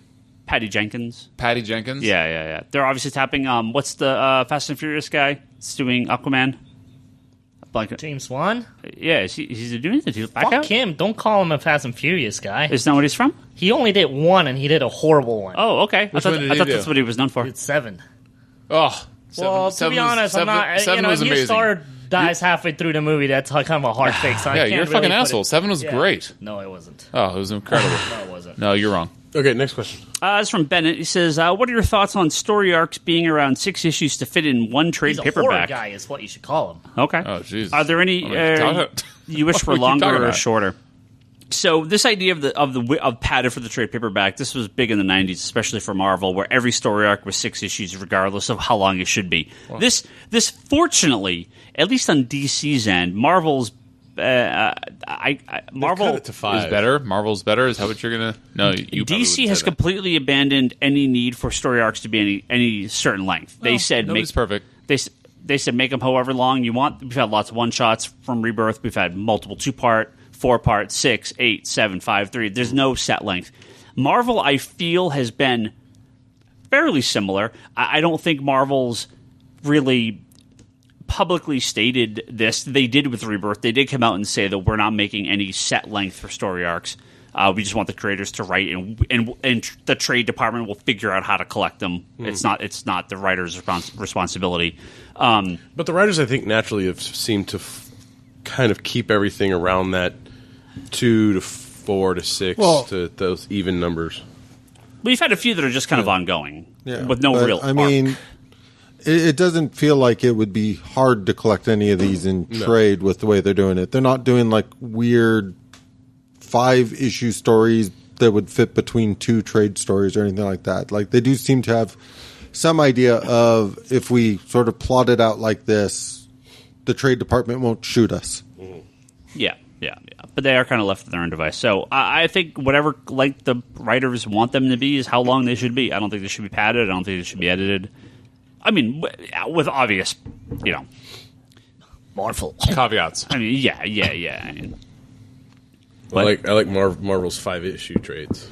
Well, Marvel's done a lot of 5 issues because their books haven't lasted past 5 issues. All their current books. Why is there a Mosaic trade? Why is there a Fool Killer trade? Brad, I'm not ordering the Fool Killer trade, man. I'm sorry. Go buy it on Amazon like a normal person. Okay. This is from Casey. Oh, here's a pretty good one. Do you think Marvel movies will get to a point where there's actually stakes and characters can be in danger and audiences feel engaged? Holy shit! That's a very good question. Can we? I don't really think so. I think we'll get what? a major death in Can the we Avengers. talk about this question next week? Sure. I think we'll get a major death in one of the Avengers movies. I think one of the cast will finally go, but that's probably it. I mean, as it gets on, I think, yes, there will be a point where No, I think you're they'll wrong. start killing people off left and right because contracts are going to start ending. But You're wrong. okay, they could just recast, sure, but Yeah. I think a few characters will get Or killed pass off. the baton. Well, Yeah. I mean, I'd like to see some meaningful deaths and not just legal deaths.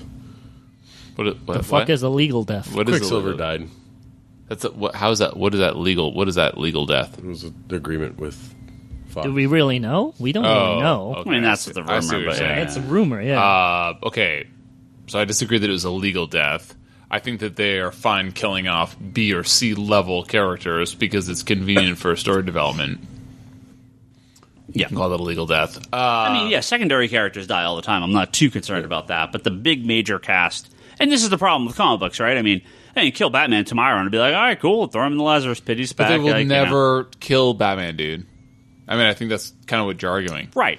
So, That's okay. The Gauntlet's going to wipe out like half the characters, Yeah, and yeah. so then they'll be back by the end of the movie. So if he means like mid-movie, Thanos kills half the universe, and then, he generated a different I think he actors. would just be really he upset bring. if Kobek comes out of this somehow. and It's this- Kobik. Kobik, Don't be an whatever. asshole. Shit, if Kobik comes out of this and we get headed towards more garbage with that. No. Okay. No. So anyway, sorry, Casey. They will not kill any major characters because of money. Comic Boom asks, do you think Marvel will come out of Secret Empire unscathed? If so, how? If not, why not? And do you mean like the controversy? I'll answer both ways. If you're talking about the controversy, no. I mean, they're already pretty scathed. Yes. Is that a verb? Sure, it works. Sounds just, good to me. Just don't look it up. Scrabble. It's Scrabble lawyer. It's totally true as long as you don't check. Scrabble lawyer Charlie Hustle is going to put down Marvel Puzzle Quest and look it up. Somebody just ask Siri or Google. But yeah, Secret Empire's already kind of give a couple black eyes to Marvel on a PR level. We'll see. I mean, end of the day, I'm sure it'll be fine. Yeah. Because the next question he asked is, have I read Stoll's first arc of Captain Marvel, which is the current book? And no. The answer to that question, no, I have not. I've never read a Captain Marvel book in quite some time. Danvers is portrayed as if her role in Civil War II did not happen. Do you think Marvel is ignoring Civil War II? And, I mean, if Secret Empire is a hot fucking mess, then they'll just ignore that as well, right? Yeah, Civil War II never happened. Just pretend it never happened. Nothing has changed because of Civil War II. Yeah. Tony Stark is an AI, and he's in a ton of Secret Empire, just being Tony Stark, Dude, He's just Jedi Ghost Blue. As the only honest person on this podcast acknowledging that Marvel is better than DC. No, go do that again. Civil War II. Spoiler alert for Civil War II. Tony Stark, air quotes, dies. Secret Empire 0, he's just fine. Oh, he was fine in the first issue of Iron Man. He's been an AI this whole time. He's totally there. He's totally not dead either. He's completely fine. Yeah, his body's Oh. comatose. His brain is. So I know that moved in onto the Jedi plane. the little girl Iron Man, it's been Really? like his AI. Yeah. Is it his AI in the suit? It's not his body. Yeah. Yeah. Oh, so Well, even in Secret Empire he's 0, Friday now, or he's Okay. Jarvis now. so he's his own girl Friday. Yes. Interesting. Next question. This is the noise Someone asked we about the Eisner Awards. They were. Did they happen? Yeah, they did. Did people win anything? It was garbage. No. I mean, they had the announcement today. Tom King nominated. My man Tom King, love him. Yeah, for the most love part, it Batman. was pretty, Really wish he was part of Marvel. Really jealous. pretty lame overall. He was. I remember the Your one Marvel year boys I couldn't ordered keep him. every Eisner Award-winning title and set up a little display for it. Yeah, I'll never do that again. It's just He did? Eisner Award it winners didn't- and what sells in comic shops are not the same thing. Yeah. It's like the Oscars. Okay. How long is this podcast? Uh-oh. Shit, bro. Okay. What is this? Indie Gator, you get to walk your dog for another hour. Drake says, Drake. Wait, which Drake? I'm interested in My rapper reading. friend? I'm interested in reading X-Men titles, Can we save this for a Bryce? but I don't know where to start. Oh. Why would Help you, me. Why? Let me Okay. roll up my short sleeves. Bryce, you got the code for the store, right? I'm going to drive home, take a nap. I'll come back around 3 a.m. and check on you, okay? I'll bring you some food. Sounds good, except that we both know that you're privy to playing Zelda for decades at a time, and so I'm not sure that you would actually be back wish by I the had time that much I time. need to go to work. Because I do actually work. Let me tell you a story. I'm sorry. Why? 2 Why seconds would you ago, do this to what us? was his name? What was his Even name? Charlie is bothered, and he's sitting there playing Marvel Puzzle Quest, and he doesn't give a shit. Fucking Charlie. What was his name? You just said it 2 seconds ago. Drake. Drake, the rapper friend that I just made a terrible joke about. Drake, let me tell you a story. What you want to do is you want to collect the... It depends, Drake, my friend. Should I just go take the trash out now? Where you... Yeah, there's a whole wall of DC books. That anyway. sell really well, so I can move them over because I'm going to remove all the Marvel books and throw them away. Oh, God. Is this how my jokes sound Yeah, to other people? yeah. I guess. That's terrible. Anyway, Drake, listen, what you need to understand is that, to answer this question properly, I need to understand if you... I need to understand... You need to understand. If you are a gentleman with... Oh, good. This is our last question. Okay, fine. Perfect. If you are a gentleman with means or without means, and you're welcome, I'll go ahead and give you the answer for both. So if you are a gentleman without means, which I assume that you're not, then I would say what you want to do is you want to start with the brand new X-Men Blue and Gold. Because if you are a gentleman without means, those are two very good stories that are very good starting points for a gentleman that is not going to pick up a lot of back material. And that's fine, and that's where some people are coming from. They are two very good stories. They are not great stories, but they are good starting points for what hopefully Marvel is going to fucking write themselves on. Right the ship. Thank you, Bryce. You're welcome, Bryce. And actually get to have good stories going forward. If you're looking for... look, Bryce, I'm a gentleman with means, but not so many means, so slow your roll. Okay, you're welcome, Bryce. What you want to do is you want to either go back and listen to several episodes of the Comics Conspiracy Podcast that I've said this on, but maybe you haven't listened to those, where I would say you want to go back to the last greatness of the X universe, which is the Messiah Complex, Messiah War, Messiah whatever the fuck, crossover series that they had, half a decade ago? 5 years ago? I don't want to know how long ago it was at this point. It makes you feel 'Cause it's old? gonna- yeah, exactly. Makes me feel old, too. I think it's pushing a decade at this point. It is fucking not. Fuck you. Messiah Complex? No, die in a It was fire. like 2011, was it? Messiah Complex? I do not know. But if you tell me that it was, 2006, I will fucking lose my mind. That's also hyperbole. You're welcome. Anyway, so that was the last great cross... October 2007. Fuck you! Are you kidding me? What? Almost 10 years ago. That was when, issue 1 started of that trilogy? Because that trilogy lasted for years. Messiah Complex, October 07 to January 08. That was the crossover. Oh, my God. Okay, well, now my bones are a little creaky, and I'm all of a sudden tired, and Higgins is on my lawn, and I'm really upset about it. Anyway, I would say that was the last great X-Men grand crossover arc. So I would say collect that and go forward from there. There is also the next sort of step in our little story here. The Marvel has done a great job of collecting the Epic collections, they call them, which are trade paperbacks, softcover. Nobody's perfect. Of several issues at a time of the Uncanny X-Men stories, and even better, the roughly 2 years. Each Epic collection. Yep. Okay, and they are up to how many Well, volumes? like year and a half. Okay. Can I jump in for a moment? Nope. I'm jumping in. You can't stop me. I should have even asked. Go ahead. There's all those True Believer issues now that you What? could go pick No. up. The one shot. Yeah, they're $1 issues. You could get the.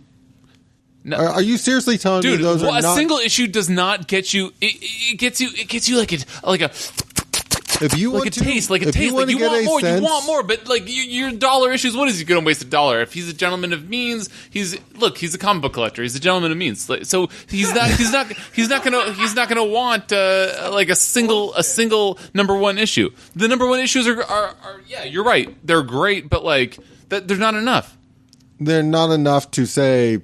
to sate his thirst of X love, No, which, by the way, is but the best love. It's a very good way to read the first issue of X-Force and decide if you want to read more X-Force, because most of those collect key points or key relaunches within the X universe that are collected in Epic collections at this point. Bryce Larsen quotes is going to be busy tomorrow. Charlie, let me drop some knowledge. Marvel, if you're listening, which I know you are, you're welcome. What you should do is you should listen to what I'm about to say.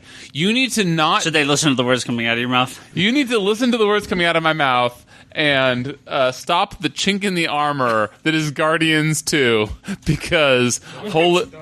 I guess that's X-Men. That's for next week. Sorry. I mean, it may or may not be. Anyway, no, it was great. Anyway, so what you need to do is you need to not do these like these things are over a decade old, like over 2 decades old. These X-Force comics, like it's on the wall right now. It's for $1. Like, what are you doing? First of all, Higgins has more 25-cent issues of X-Force 1 than the $1 issue on his wall. How is that even possible? I sell way more of those dollar books than any other Marvel comic right now. Because it's incredible. Thank you, X-Force. You're welcome, says X-Force. So what they need to do... I guess you didn't want those? No, what I'm saying is that they need to not, like, printing...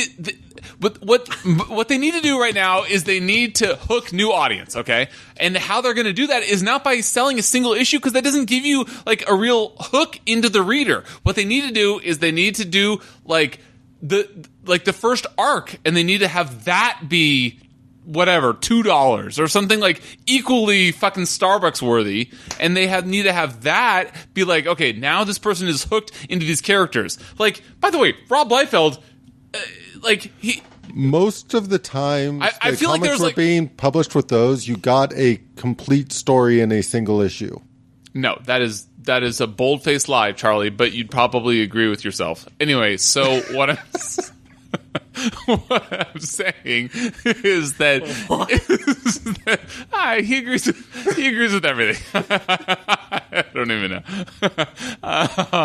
No. So what I'm saying is that X-Force would especially benefit, because so much of it was about the art. Is this to Drake, or who are you talking to? You talking to Marvel now? I'm talking to Marvel and to Drake. I'm saying to Marvel that you need to have more than just a single issue for these True Believer things. They should have like an arc, or at least more than one issue, because one issue is a nice flavor, but it's not going to hook anybody. It's going to get people intrigued, but it's not going to hook anybody. And so to Drake, what I'm saying to you is, if you're a gentleman of means, you need to go back and like get some omnibuses, starting with like the look, anything that has the words Claremont in that. It's pronounced Claremont. And going forward, that is where it would be ideal to start if you're going to go in big. If you're not going to go in big, you say, Bryce, I'm a gentleman of means, but I'm also a handsome gentleman that wants to just, do my own thing, and I'm not going to spend all my money on your garbage X-Men. Then I would say start at Messiah Complex, because that's really good, and going forward from that, you could get a great story, but it's less aggressive in terms of the pocketbook. Man, I think if Messiah Complex was the first X-Men comic you read, I don't think you'd have any idea what the hell was going on. Yeah, I think it's a better, as a fan, you appreciate it more. I don't... Because you get all the history of the X-Men. Yeah, okay. I don't disagree. Okay. Point conceded. You guys win. I lose. First time ever. What you said about the Epic Collections is actually totally true, because I think they've done a great job with those. They have a lot of first volumes. They have X-Force, they have Excalibur, they have New Mutants, they have all classic X-Men, they have the 70s. They actually have all the first volumes of those are available, so you can get a sampling of 60s, 70s, 80s, 90s, And then with the current trade paperbacks, you can sample the 2000. So I think those Epic Collections are actually a really good example. Okay. Higgins confirmed. I'm right again. Thank you, and you're welcome. The Epic Collections are really good. I do concede to the point that it only if you... Okay, yeah, I'm sort of embarrassed now. Anyway, so don't go read the Messiah Complex if you're not familiar, because now I feel embarrassed, because you're right. You're right. You really get the most out of those if you love the X-Men. And so I was coming at it from the wrong angle. What I want to say to you, Drake, is that I love your rap. And by that, I mean some of it, because, a lot of it is garbage. But other than that, I think that you should start with X-Men Blue and Gold. Currently, the ones that came out a couple weeks ago. If you liked that, work your way backwards. Get trades, not single issues. Get Epic Collections or omnibuses, because the stories just sort of build on themselves.